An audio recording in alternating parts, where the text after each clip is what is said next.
നമസ്കാരം. കേരളത്തിന്റെ ഭരണഭാഷ മലയാളം മാത്രമാക്കാൻ ലക്ഷ്യമിട്ട് ഒരു പുതിയ നിയമം വരുന്നുണ്ട്. അപ്പോൾ എന്താണ് ഈ നിയമം? ഇത് നമ്മുടെയൊക്കെ ജീവിതത്തെ എങ്ങനെയായിരിക്കും ബാധിക്കുക? ഭാഷ, നയം, പിന്നെ നമ്മുടെയൊക്കെ സ്വത്വം ഇതെല്ലാം ചേർന്ന് വരുന്ന ഈ ഒരു വലിയ ചർച്ചയിലേക്ക് എല്ലാവർക്കും സ്വാഗതം. നമുക്കിതിനെക്കുറിച്ച് വിശദമായിട്ടൊന്ന് നോക്കാം. നിങ്ങൾ എപ്പോഴെങ്കിലും ഒരു സർക്കാർ ഓഫീസിൽ പോകുമ്പോൾ അവിടെ കിട്ടുന്ന ഫോം പൂരിപ്പിക്കാനോ അല്ലെങ്കിൽ ഒരു നോട്ടീസ് വായിച്ച് മനസ്സിലാക്കാനോ ബുദ്ധിമുട്ടിയിട്ടുണ്ടോ? ചിലപ്പോൾ അത് നമ്മൾ സംസാരിക്കുന്ന ഭാഷയിലായിരിക്കില്ല എഴുതിയിട്ടുണ്ടാവുക, അല്ലേ? അപ്പോൾ നമ്മുടെ ഔദ്യോഗിക കാര്യങ്ങളിൽ ഭാഷയ്ക്ക് എത്രത്തോളം പ്രാധാന്യമുണ്ടെന്ന് നമുക്ക് നന്നായിട്ട് അറിയാം. ഈ ഒരു ചിന്തയിൽ നിന്നാണ് നമ്മൾ കേരളത്തിൻ്റെ പുതിയ ഭാഷാ ബില്ലിനെക്കുറിച്ചുള്ള ഇന്നത്തെ ഈ ഒരു വിശകലനം തുടങ്ങുന്നത്. അപ്പോൾ ഈ ബില്ലിനെക്കുറിച്ചൊരു മുഴുമയായ ചിത്രം കിട്ടാൻ വേണ്ടി നമ്മൾ ഇതിനെ ഒരു 6 ഭാഗങ്ങളായിട്ട് തിരിച്ച് മനസ്സിലാക്കാൻ ശ്രമിക്കാം. ആദ്യം തന്നെ എന്തിനാണ് ഇങ്ങനെയൊരു നിയമം വരുന്നതെന്ന് നോക്കാം. പിന്നെ ഈ ബില്ലിൽ എന്തൊക്കെ കാര്യങ്ങളാണ് പറയുന്നതെന്ന് മനസ്സിലാക്കാം. ഇത് പ്രായോഗികമായി എന്ത് മാറ്റങ്ങൾ കൊണ്ടുവരും? ഇതിനെ ചൊല്ലിയുള്ള തർക്കങ്ങൾ എന്തൊക്കെയാണ്? ഭാഷയും ഭരണഘടനയും തമ്മിലുള്ള ബന്ധമെന്താണ്? അവസാനം ഇനി എന്ത് സംഭവിക്കുമെന്നുകൂടി നമ്മൾ പരിശോധിക്കും. ശരി, അപ്പം നമുക്ക് ആദ്യത്തെ കാര്യത്തിലേക്ക് കടക്കാം. ഈ പുതിയ നിയമത്തിന് പിന്നിലുള്ള കാരണങ്ങൾ എന്തൊക്കെയാണ്? കേരളത്തിന്റെ നിലവിലുള്ള ഭാഷാ നയത്തിൽ ഒരു മാറ്റം വേണമെന്ന് തോന്നാൻ കാരണമെന്താണ്? ഈ നിയമനിർമ്മാണത്തിന്റെ ഒരു ചരിത്രപരമായ പശ്ചാത്തലം, അതിന്റെ ലക്ഷ്യങ്ങൾ നമുക്കിതൊന്ന് വിശദമായിട്ട് നോക്കാം. ഈ ചർച്ച മുന്നോട്ട് കൊണ്ടുപോകുമ്പോൾ നമ്മൾ എപ്പോഴും കേൾക്കുന്നൊരു വാക്കായിരിക്കും ഔദ്യോഗിക ഭാഷ എന്നത്. എന്താണിത്? വളരെ ലളിതമായി പറഞ്ഞാൽ, ഒരു സംസ്ഥാനത്തെ സർക്കാർ അവരുടെ ഭരണപരമായ ആവശ്യങ്ങൾക്കും നിയമ നടപടികൾക്കും പിന്നെ ജനങ്ങളുമായിട്ട് സംസാരിക്കാനുമൊക്കെ ഔദ്യോഗികമായിട്ട് ഉപയോഗിക്കുന്ന ഭാഷയാണ്. ഉദാഹരണത്തിന് സർക്കാർ ഉത്തരവുകൾ, നിയമങ്ങൾ, കോടതി വിധികൾ ഇതെല്ലാം ഈ ഔദ്യോഗിക ഭാഷയിലായിരിക്കും. അപ്പോൾ മലയാളത്തെ ഔദ്യോഗിക ഭാഷയാക്കാനുള്ള ഈയൊരു ശ്രമം ശരിക്കും പുതിയതൊന്നുമല്ല. ഇതിനു മുൻപ് 2015 ഇതുപോലൊരു ബില്ല് പാസാക്കിയിരുന്നു. പക്ഷേ കേന്ദ്ര നിയമങ്ങളുമായി ചില പൊരുത്തക്കേടുകൾ ഉണ്ടായതുകൊണ്ടും ഭാഷാ ന്യൂനപക്ഷങ്ങളുടെ അവകാശങ്ങളെക്കുറിച്ചുള്ള ചില ആശങ്കകൾ ഉയർന്നതുകൊണ്ടും ആ ബില്ലിന് അന്ന് രാഷ്ട്രപതിയുടെ അനുമതി കിട്ടിയില്ല. ഇപ്പോൾ ഒരു 10 വർഷത്തിനു ശേഷം അന്നുണ്ടായിരുന്ന വിവാദപരമായ വ്യവസ്ഥകളിലൊക്കെ മാറ്റങ്ങൾ വരുത്തിയിട്ടാണ് 2025 ഈ പുതിയ ബില്ല് അവതരിപ്പിച്ചിരിക്കുന്നത്. അപ്പോൾ ശരി, ഈ പുതിയ ബില്ലിൽ യഥാർത്ഥത്തിൽ എന്തൊക്കെ കാര്യങ്ങളാണ് പറയുന്നത്? വിദ്യാഭ്യാസം, ഭരണം, നീതിന്യായം, ഇങ്ങനെ നമ്മുടെ ജീവിതത്തിന്റെ പല ഭാഗങ്ങളിലും മലയാളം ഭാഷയെ എങ്ങനെ കൊണ്ടുവരാനാണ് ഈ ബിൽ ശ്രമിക്കുന്നത്? നമുക്ക് വിശദമായിട്ട് തന്നെ നോക്കാം. ആദ്യം നമുക്ക് വിദ്യാഭ്യാസ രംഗത്തെ കാര്യങ്ങൾ നോക്കാം. ഇവിടെ കാര്യമായ മാറ്റങ്ങൾ ഈ ബിൽ നിർദ്ദേശിക്കുന്നുണ്ട്. സർക്കാർ എയ്ഡഡ് സ്കൂളുകളിൽ 10ാം ക്ലാസ് വരെ മലയാളം നിർബന്ധമായും 1ാം ഭാഷയായി പഠിപ്പിക്കണം. പക്ഷേ ഇത് ഭാഷാ ന്യൂനപക്ഷങ്ങളുടെ അവകാശങ്ങളെ ഹനിക്കില്ല എന്നും ബില്ലിൽ പറയുന്നുണ്ട്.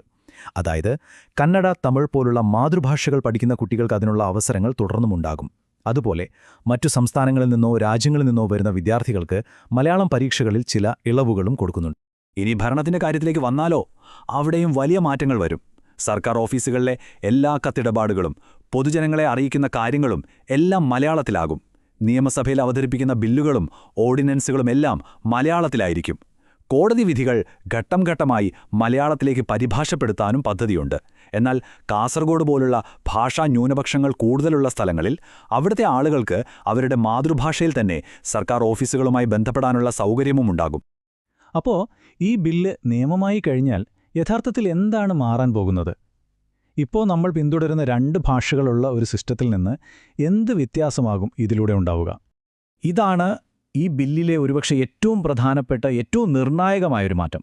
നോക്കൂ, നിലവിൽ കേരളത്തിന് 2 ഔദ്യോഗിക ഭാഷകളുണ്ട്, മലയാളവും ഇംഗ്ലീഷും. അതിൻ്റെ അർത്ഥം സർക്കാർ കാര്യങ്ങൾക്ക് ഈ 2 ഭാഷകളും നമുക്ക് ഉപയോഗിക്കാം.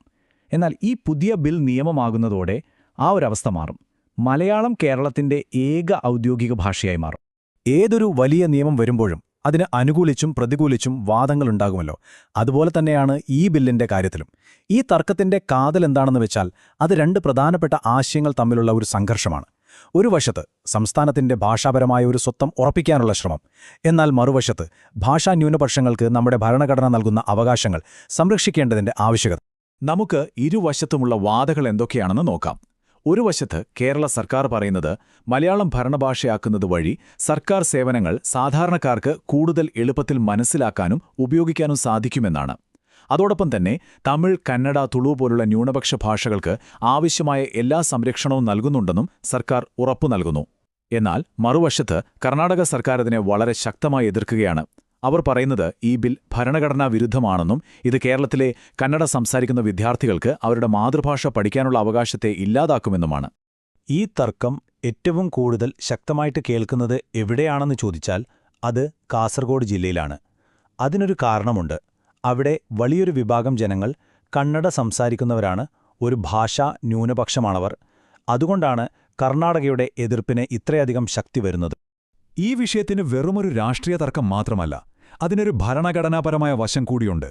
സംസ്ഥാനങ്ങളുടെ അധികാരങ്ങളും പൗരന്മാരുടെ മൗലികാവകാശങ്ങളും തമ്മിലുള്ള ഒരു നിയമപരമായ സന്തുലിതാവസ്ഥയുടെ പ്രശ്നമാണിത്. നമുക്കതിന്റെ വിശദാംശങ്ങളിലേക്ക് കടക്കാം.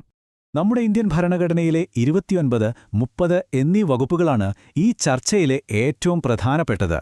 എന്താണ് ഈ വകുപ്പുകൾ പറയുന്നത്? ഇന്ത്യയിലെ ഭാഷാപരവും മതപരവുമായ ന്യൂനപക്ഷങ്ങൾക്ക് അവരുടെ സംസ്കാരവും ഭാഷയും സംരക്ഷിക്കാനും സ്വന്തമായി വിദ്യാഭ്യാസ സ്ഥാപനങ്ങൾ തുടങ്ങാനും നടത്താനും അവകാശം നൽകുന്നു. കർണാടക സർക്കാർ ചൂണ്ടിക്കാണിക്കുന്നതും ഈ ഭരണഘടനാപരമായ ഉറപ്പുകളെക്കുറിച്ചാണ്. അപ്പോൾ ഇതാണ് യഥാർത്ഥ ഭരണഘടനാപരമായ പ്രതിസന്ധി. ഒരു സംസ്ഥാനത്തിന് അവരുടെ ഔദ്യോഗിക ഭാഷ തിരഞ്ഞെടുക്കാൻ അധികാരമുണ്ട്, തീർച്ചയായും. എന്നാൽ അതേസമയം തന്നെ ആ സംസ്ഥാനത്ത് ജീവിക്കുന്ന ന്യൂനപക്ഷങ്ങളുടെ അവകാശങ്ങൾ സംരക്ഷിക്കാൻ ഭരണഘടനയ്ക്ക് ബാധ്യതയുമുണ്ട്.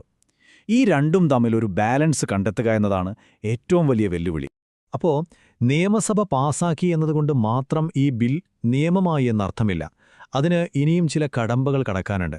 അടുത്ത ഘട്ടങ്ങൾ എന്തൊക്കെയാണെന്ന് നമുക്കൊന്ന് നോക്കാം. ഈ ബില്ല് നിയമമാകുന്നതിന് മുൻപ് പ്രധാനമായും 3 ഘട്ടങ്ങളുണ്ട്.